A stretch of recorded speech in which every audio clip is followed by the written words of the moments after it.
Hey everyone, कैसे हैं आप सभी लोग। तो आज हम डिस्कस करेंगे कि हमारे इंग्लिश का स्ट्रैटेजी क्या होना चाहिए। हमारे आईबीपीएस पीओ का एडमिट कार्ड आ चुके हैं। एसबीआई पीओ का तो फॉर्म फिलअप अभी चल रहा है, उसका एग्ज़ाम दिसंबर में होगा।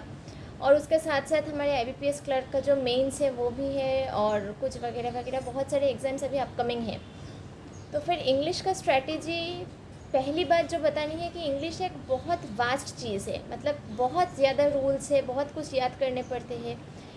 तो फिर जितना आप प्रैक्टिस करेंगे ना उसे, उतना आपके दिमाग में पैटर्न बैठ जाएगा कि क्वेश्चन पैटर्न क्या आता है। उस पैटर्न में सपोज़ एरर डिटेक्शन, मैं अगर एग्जांपल दूँ, एरर डिटेक्शन का एक एरर क्या होता है, उसमें क्या आंसर होना चाहिए, क्या एरर होते हैं, क्या होना चाहिए नहीं होना चाहिए, वो जितना प्रैक्टिस करेंगे तभी आप दिमाग में बैठा पाएंगे उसे।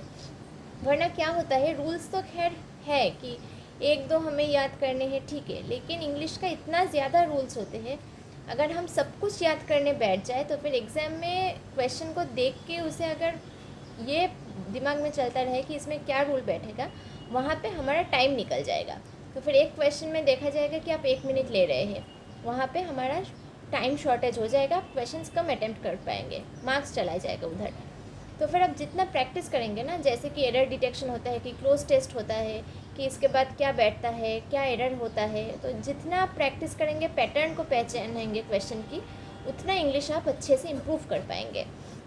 मैं जब करती थी, मैं प्रैक्टिस करती थी, और एरर डिटेक्शन स्पेशली उसको बहुत ज़्यादा प्रैक्टिस की ज़रूरत है, बहुत ज़्यादा। लगभग अब दिन में तो एरर डिटेक्शन कर ही लीजिए 20, लगभग 10-20 आप कर लीजिए एरर डिटेक्शन एक दिन में। तो फिर ये तो गया एक प्रैक्टिस की बात। और जो सेकंड इम्पॉर्टेंट चीज़ होता है, जहाँ पे हमारा मार्क्स इंग्लिश का बहुत ज़्यादा वेरी कर जाते हैं, वो है हमारा कंप्रीहेंशन। बहुत सारे लोग कंप्रीहेंशन को आखिरी 5-10 मिनट के लिए छोड़ देते हैं कि हम आखिरी में करेंगे। लेकिन पता है क्या, जब आखिरी जो वक्त आता है ना, तब कहीं ना कहीं दिमाग में ये चलता रहता है कि हमारा वक्त ख़त्म हो रहा है। तो फिर उस टेंशन में हम कंप्रीहेंशन को ठीक से पढ़ नहीं पाते हैं। और कई सारे एग्ज़ाम्स जो होते हैं, हमारा पीओ लेवल का जो कंप्रीहेंशन आता है, या फिर कोई भी स्टैंडर्ड एग्ज़ाम्स का जो कंप्रीहेंशन आता है, उसमें पढ़ के क्वेश्चन को सही से आंसर करने में वक्त लगता है, क्योंकि क्वेश्चन बहुत ज़्यादा डायरेक्ट नहीं पूछते। कई बार पूछ लेते हैं कि which of the following things is true among the given options. तो फिर आपको पैसेज को अच्छे से पढ़ना होता है, तभी आप बता पाएंगे ना कि कौन सा ट्रू है। तो फिर जब हम कंप्रीहेंशन को आखिरी वक्त के लिए बचा रखते हैं और उस टेंशन में हम पढ़ नहीं पाते हैं, तो फिर क्वेश्चन का आंसर हम गलत करके आ जाते हैं, जहाँ पे हमारा मार्क्स चला जाता है। इसलिए मैं जब भी एग्ज़ाम देती थी कोई भी, मैं कंप्रीहेंशन को सबसे पहले कर लेती थी। पेपर खुला तो कंप्रीहेंशन फर्स्ट कर लेंगे, उसे पढ़िए, उसे करके उसे ख़त्म कर दीजिए।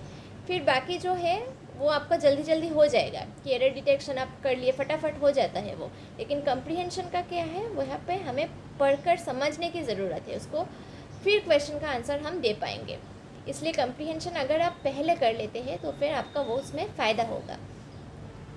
और कंप्रीहेंशन की जो रीडिंग पार्ट है ना, रीडिंग पार्ट बहुत ज़्यादा 5 मिनट बैठ के पढ़ रहे हैं ऐसा बिल्कुल मत कीजिए, उसमें आपका बहुत ज़्यादा वक्त चला जाएगा। लगभग 7 से 8 मिनट, या फिर मैक्सिमम आपका मैक्सिमम 9 मिनट 10 मिनट में कंप्रीहेंशन को ख़त्म कर लीजिए। 10 क्वेश्चन होता है अगर, तो फिर 7-8 होता है तो और भी जल्दी करना होता है। तो फिर इसमें एक मेजर रोल प्ले करता है कि हम कितने ज़्यादा जल्दी हम कंप्रीहेंशन को रीड कर पाते हैं। 2 मिनट या फिर मैक्सिमम 3 मिनट में कंप्रीहेंशन पढ़ना ख़त्म कर दीजिए। और उसके लिए आप न्यूज़पेपर्स पढ़िए, एडिटोरियल आता है, एडिटोरियल को पढ़िए।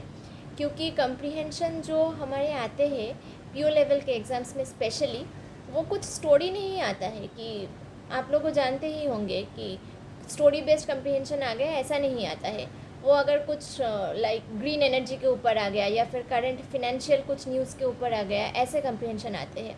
तो फिर उसको पढ़ने में भी वक्त लगता है। इसलिए पढ़ना प्रैक्टिस कीजिए, एडिटोरियल रीड कीजिए, कुछ भी आर्टिकल हो उसको रीड कर कीजिए, और कंप्रीहेंशन को, पैसेज को 2 से 3 मिनट में ख़त्म कर लीजिए पढ़ के, और फिर अकॉर्डिंगली उसका आंसर दीजिए। तो फिर एक तो गया रीडिंग, आप ये कोशिश कीजिए, रीड कीजिए, और प्रैक्टिस, ये दोनों कीजिए। रूल्स कुछ इंग्लिश का हमें याद रखना पड़ता है कि टू के बाद हमेशा आपका फर्स्ट फॉर्म ऑफ वर्ब बैठेगा, कुछ ये सब कुछ तो ठीक है, लेकिन बहुत ज़्यादा रूल्स अगर आप याद करेंगे ना, तो एग्ज़ाम हॉल में जाके आप ही कंफ्यूज हो जाएंगे। तो फिर इसके लिए प्रैक्टिस कीजिए और आप रीडिंग हैबिट डेवलप कीजिए। इंग्लिश का यही 2 मेन स्ट्रैटेजीज़ है कि हम कैसे उसको डेवलप करें। ठीक है, फिर मिलते हैं आप सभी से अगले वीडियो पे। बाय।